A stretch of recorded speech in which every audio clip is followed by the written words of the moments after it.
से आग्रह करूंगा होली चातुर्मास और शासन माता के संदर्भ में अपने विचार व्यक्त करें।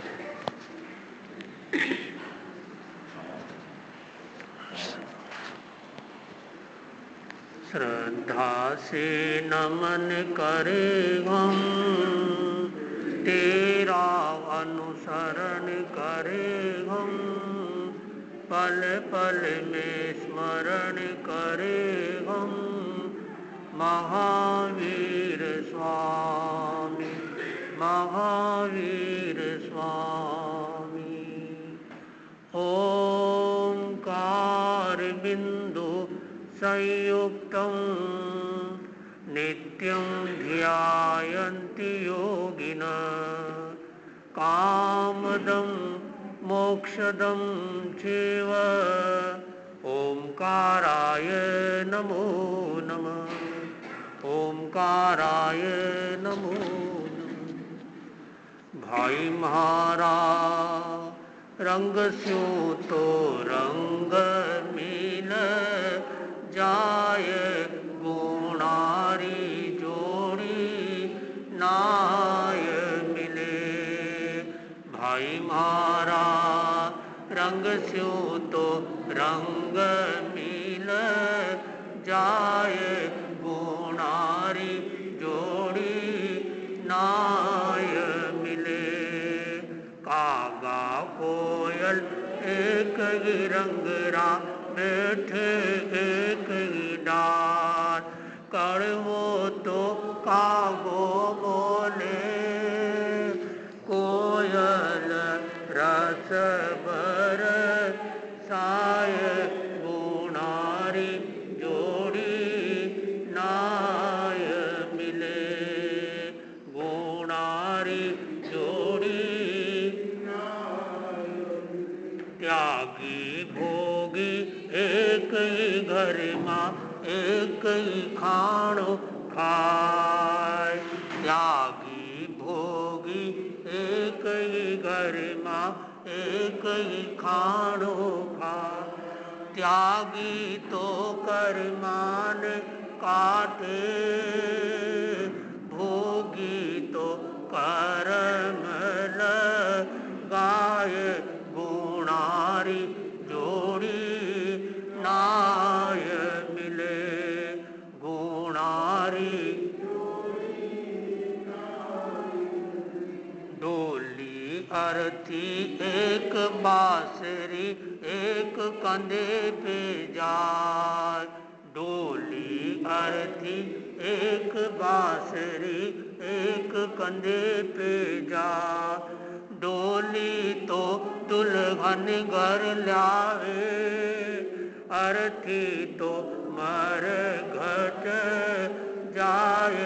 गुणारी जोड़ी नाय मिले, गुणारी जोड़ी नाय। हल्दी केसर एक ही रंग रा, एक हाट बिकार।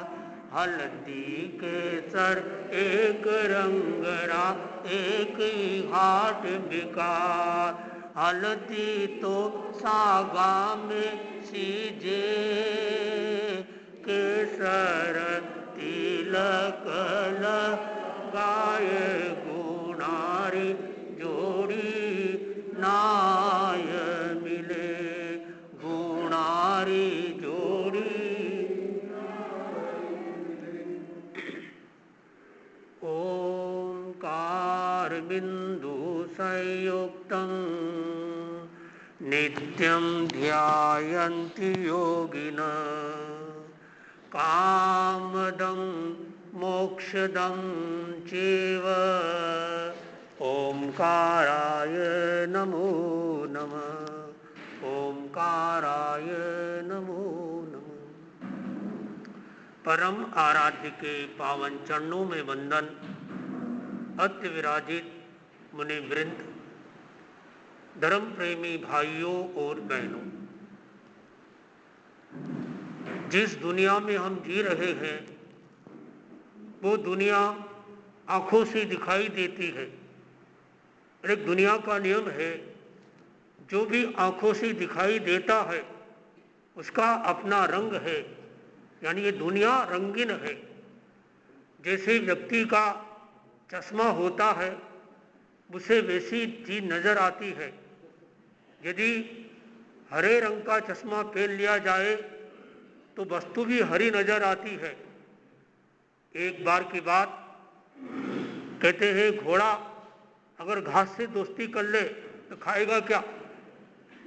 घोड़ा घास नहीं खा रहा था क्योंकि घास सूखी थी और घोड़े को हरी घास पसंद थी।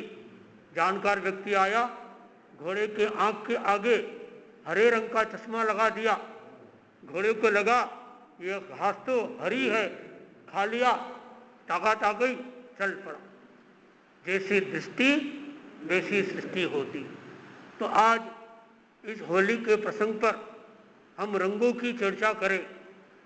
जीवन का ढंग बदलना है तो रंग को बदलो। कई बार रंग बदल जाते हैं लेकिन ढंग नहीं बदलता, तो जीवन का ढंग भी बदले और उसके लिए उपाय बताया।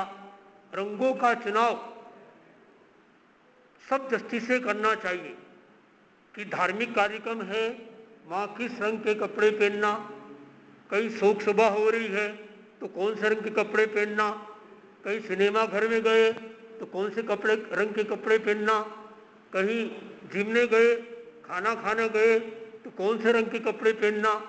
ऐसे रंगों के साथ, वार के साथ, त्यौहार के साथ, भारतीय संस्कृति 7 वार और 9 त्यौहार ऐसा कहना चाहिए।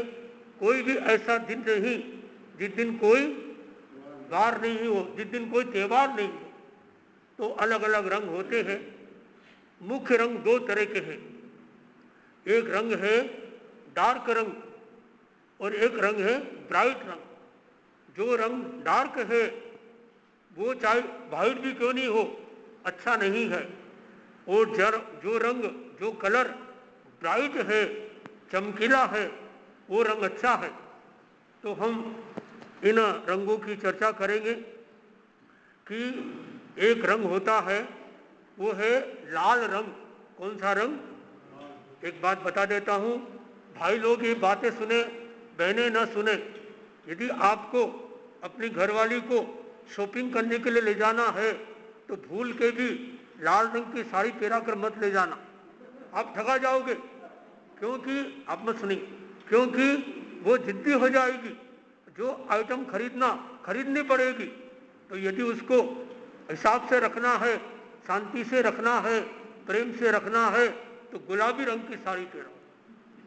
और आचार्य श्री महाप्रभु जी फरमाते हैं ये गुलाबी रंग बड़ा आध्यात्मिक रंग है। जिन लोगों को ज़्यादा डर लगता है उनके लिए कहते हैं गुलाबी रंग का ध्यान करो, गुलाबी रंग के कपड़े पहनो। गुलाबी रंग तो लाल रंग कहते हैं, लाल झंडी और खतरे की डंडी। कहते हैं लाल रंग का कितना प्रभाव पड़ता है। एक आदमी को, मेरी आवाज़ आ रही पीछे, एक आदमी को डायरिया हो गया। डायरिया आप समझते हैं, लूज मोशन हो गया। तो वो डॉक्टर के पास गया, डॉक्टर साहब लूज मोशन हो गया है, कोई इसका उपाय बताओ। बोले सस्ता बताऊं कि महंगा? सस्ता बताओ और तुरंत काम करे। तो बोले सामने जाओ दर्जी के पास, टेलर के पास, वो तुमको लाल रंग की चड्डी दे देगा, हाफ पैंट। लाल रंग की चड्डी पहन लेना, तुम्हारा काम हो जाएगा। उसने कहा डॉक्टर साहब आप कैसी भोली बातें कर रहे हो, लाल रंग की चड्डी से कोई डायरिया रुकेगा? तो डॉक्टर साहब ने कहा क्यों नहीं रुकेगा, जब लाल रंग की झंडी से बड़ी ट्रेन रुक जाती है, तो ये तो डायरिया क्यों नहीं रुकेगा। आप कल्पना करो आप गाड़ी चला रहे हो और अगर रेड सिग्नल आ गया, चाहे कोई भी ट्रैफिक नहीं हो, यदि आप ईमानदार हो गाड़ी चलाओगे? नहीं चलाओगे। और यदि ग्रीन सिग्नल हो गया, कितनी भी भीड़ हो, गाड़ी पहले आप ले जाओ। एक महिला, सिंदूर कौन सा कलर का होता है? सिंदूर लाल, लगभग ऑरेंज कलर का सिंदूर। और एक महिला जो थी वो कभी सिंदूर लगाती लाल रंग का, कभी लगाती हरे रंग का। बोले इसका क्या मतलब? बोले मेरे घर वाला जो है रेलवे में काम करता है, जब मैं लाल सिंदूर लगाती हूँ तो मेरे पास में नहीं आता, जब ग्रीन सिंदूर लगाती हूँ सिंदूर तो मेरे पास में आता। तो ये रंगों का रंग हरा रंग होता है वो हरियाली खुशहाली का प्रतीक है, त्याग का प्रतीक है। तो लाल रंग गर्म होता है, गर्मी देता है। देखिए दुनिया में जितने कुली होते हैं कौन से रंग का कपड़ा पहनते हैं? लाल रंग का, ताकि वो ताकत आ जाए और बड़े से बड़े सामान उठा के ले जाए। क्यों? लाल रंग ताकत भी देता है। लेकिन दुनिया में जितने लड़ाई झगड़े कुली करते हैं कोई नहीं करता। आपसे बात कर लेंगे 20 रुपए में 40 रुपए मांगेंगे, लड़ाई झगड़ा करेंगे, सामान भी ले जाएंगे, क्योंकि लाल रंग उत्तेजना भी पैदा करता है। तो लाल रंग से बचने की कोशिश करना। तो मैंने आपको कहा कि भूल के भी यदि आपके घर में लाल रंग की साड़ी हो तो उसको पेटी में रख दो, इस्तेमाल मत करो, इमरजेंसी में काम आएगी जाने के बाद। अच्छा, तो इस तरह से ये लाल रंग भी अच्छा है, यूं मानो तो शक्ति प्रदान करता है। जिन लोगों को, जिन बच्चों को बार बार सर्दी जुकाम लगता है तो उनको अगर पैर में लाल रंग के अगर मोजी पहरा दी जाए तो बच्चे में बार बार सर्दी जुकाम निमोनिया आदि ये प्रॉब्लम नहीं होगी। यानी रंगों का स्वास्थ्य के साथ भी संबंध है, अपने मन के साथ भी संबंध है, अपने भावों के साथ भी संबंध है, वातावरण के साथ भी संबंध है। एक रंग होता है ग्रीन कलर, हरा रंग, ये रोगनाशक होता है। जो आप देखिए जो डॉक्टर होते हैं, डॉक्टर किसी का भी ऑपरेशन करने के पहले क्या करते हैं? हरे रंग के कपड़े पहन लेते हैं, खुद भी नहीं पहनते हैं और साथ साथ में जो रोगी पेशेंट है उसको भी हरे रंग के कपड़े पहना देते हैं या नीले रंग के पहना देते हैं और मुंह ढक लेते हैं। किस लिए? इसके दो कारण। एक कारण तो ये जो आप सब जानते होंगे कि उस ऑपरेशन करने वालों को, जिसका ऑपरेशन किया जा रहा है, उसके वायरस, बैक्टीरिया, जर्म्स आदि उस डॉक्टर को न लगे। और दूसरा कारण जो मैंने सोचा, यदि भूल से, बाई चांस, गलती से यदि डॉक्टर के हाथ से वो रोगी मर गया तो अगले जन्म में बदला नहीं ले सकेगा, चेहरा नहीं देखा डॉक्टर कौन सा। तो ये हरा रंग बहुत अच्छा है। और जिन लोगों को बार बार बीमारी आती है, कई लोगों को देखा कभी घुटनों में दर्द वो ठीक नहीं हुआ, कभी सिर में दर्द, कभी कमर में दर्द, बार बार बीमारी आती है। इसका कारण शरीर में हरे रंग की कमी है। हमने मेडिकल साइंस में ऐसा देखा, आंखों से देखा कि शरीर के जितने ऑर्गन्स है इन सब के अपने अपने रंग है। जो हमारी आंतें हैं वो हरे रंग की है, हमारा ब्रेन है ये भूरे रंग का है, हमारा हार्ट है ये ग्रे कलर का है, हमारा लीवर है वो पीले रंग का है। इन रंगों की कमी होती है, व्यक्ति बीमार हो जाता। तो जिन लोगों को बार बार बीमारी आती है वो यदि हरे रंग का ध्यान करे। एक आदमी हिसार में रहता है, गोयल जी, और उनके घुटनों में दर्द भयंकर हो गया। डॉक्टर साहब ने कहा आपको ऑपरेशन कराना पड़ेगा। हमारे प्रशिक्षक वहां गए और उन्होंने 10 दिन तक 10-10 मिनट तक दोनों घुटनों पर बारी बारी से हरे रंग का ध्यान कराया। डॉक्टर साहब ने कहा नो ऑपरेशन।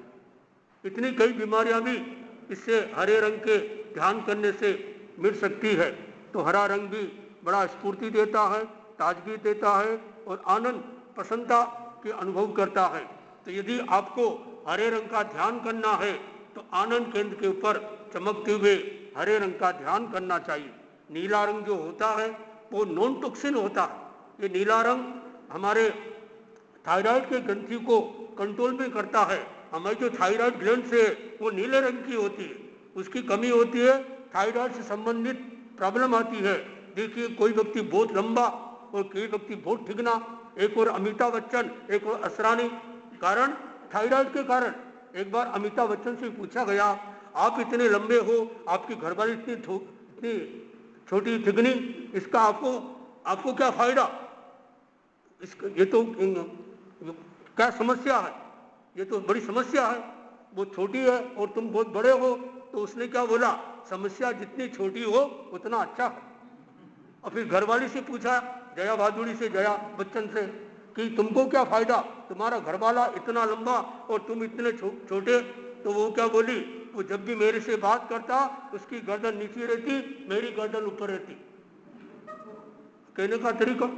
तो ये जो थायराइड ग्लैंड है वो लंबाई, चौड़ाई को, मोटाई को कंट्रोल में करता है। जिन लोगों को थायराइड आदि से संबंधित कोई प्रॉब्लम है, बार बार बीमारी आती है, वो कंठ पर अगर नीले रंग का ध्यान करे तो उनके स्वास्थ्य के लिए अच्छा रहता है। पीला रंग जो होता है वो भी प्रेम का प्रतीक है। अब देखिए, जितने भी एसटीडी या जितने भी जो साइन बोर्ड होते हैं रेलवे स्टेशन के, देखिए नॉर्मली किसी भी राज्य में चले जाओ पीले रंग के होंगे, दूर से नजर आएगा कि ये साइन बोर्ड आ रहा है। तो पीला रंग प्रेम का प्रतीक है। मैंने सुना है कि भगवान पार्श्वनाथ की परंपरा के जो साधु होते थे रंग बिरंगे कपड़े पहनते थे। वो पीले रंग के कपड़े भी आज भी पीताम्बर जो श्री कृष्ण को मानते हैं, जो भगवान पार्श्वनाथ को मानते हैं, वो पीले रंग के कपड़े आज भी जो पुजारी आदि यति होते हैं पीले रंग के कपड़े पहनते हैं। तो पीला रंग दिमाग के लिए बहुत अच्छा है। जिन लोगों का दिमाग कमजोर रहता है, यदि वो दिमाग के ऊपर पीले रंग का ध्यान कर ले, ओम नमो नारायण मंत्र का जाप कर ले, तो उससे मानसिक समस्या का समाधान होता है, मेमोरी बढ़ती है, एकाग्रता बढ़ती है और अनेक तरह की मानसिक समस्या का समाधान होता है। इस तरह से जो काला रंग है, ये काला रंग भी अच्छा है। देखिए, जो दुनिया में वकील होते हैं, वकील चाहे किसी भी देश का वकील हो, काले रंग के कपड़े पहनता है, ताकि इसलिए वो अपनी बात को रख सके और कोई उसको प्रभावित नहीं कर सके।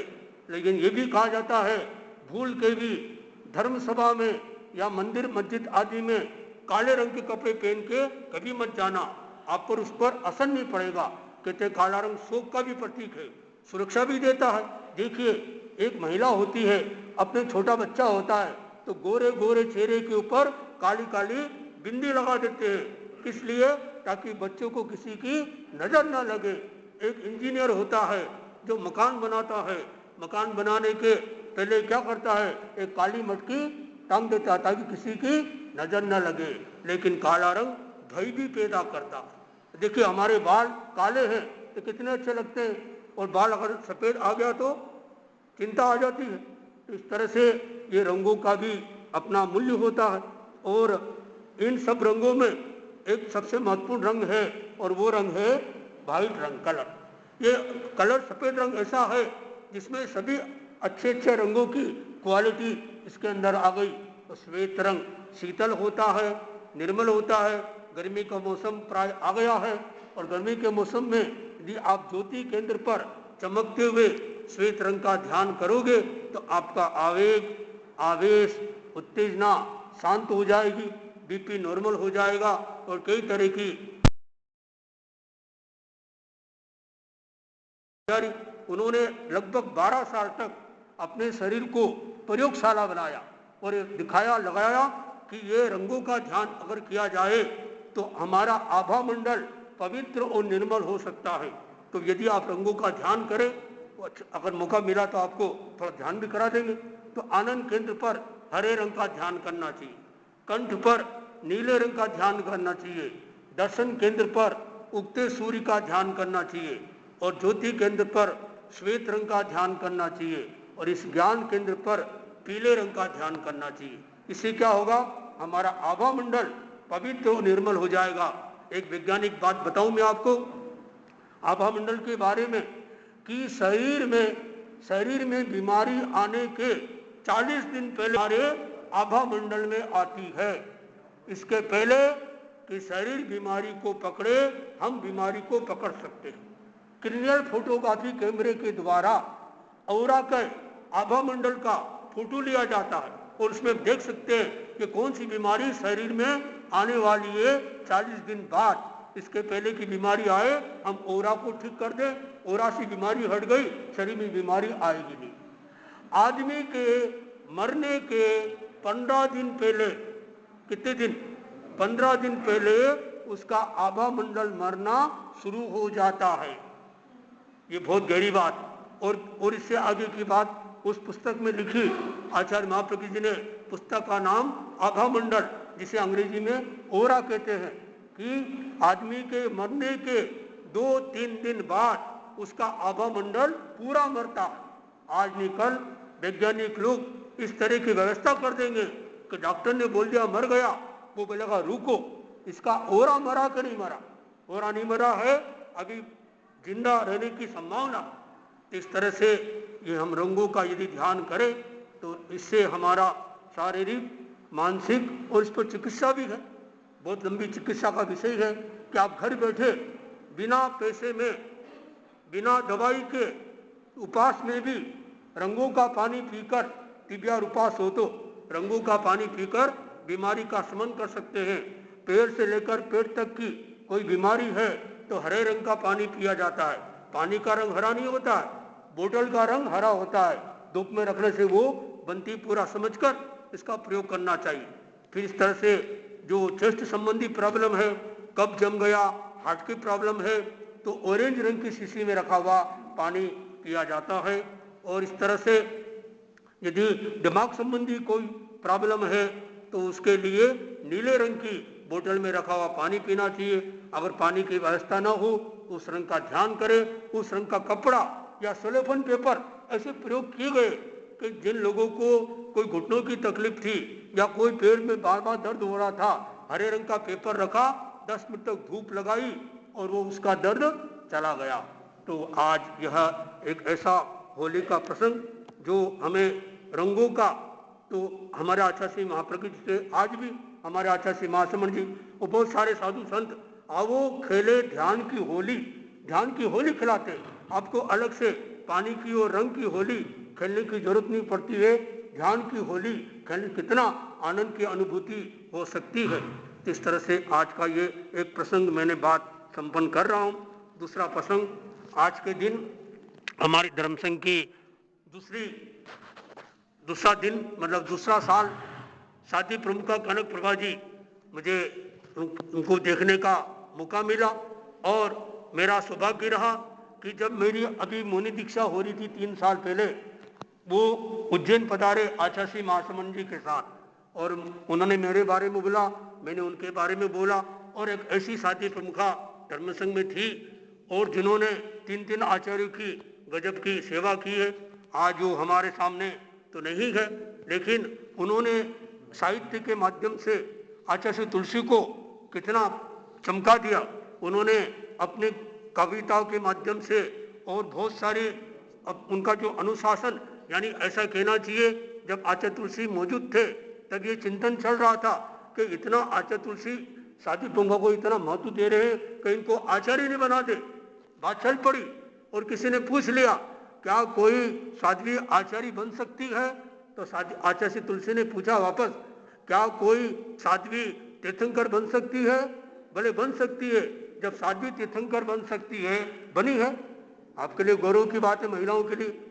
मल्लीनाथ जी जो थे साध्वी थी, वो महिलाएं थी। तो जब साध्वी तीर्थंकर बन सकती है तो साध्वी आचार्य क्यों नहीं बन सकती है?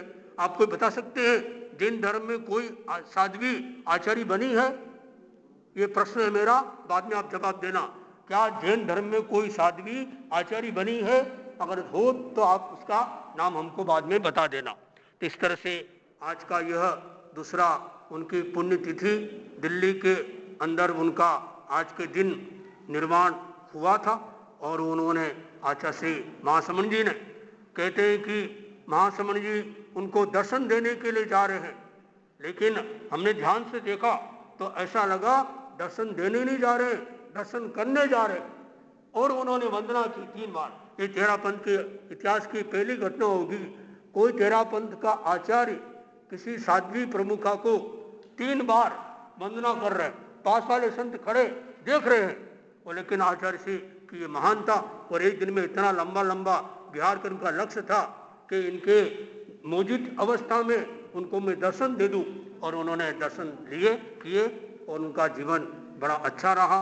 तो हम आज हमारे सामने साध्वी प्रमुखा जी नहीं है, लेकिन जितना महिला समाज जो इतना आगे बढ़ा है ये सब उन्हीं की देन है। उन्होंने इस तरह से महिलाओं को आगे बढ़ाने का बड़ा भागीरथ प्रयत्न किया। तो हम आज के इस अवसर पर मैं अपनी बात को विराम देना चाहूँगा, समय की सीमाओं को ध्यान में रखते हुए। 55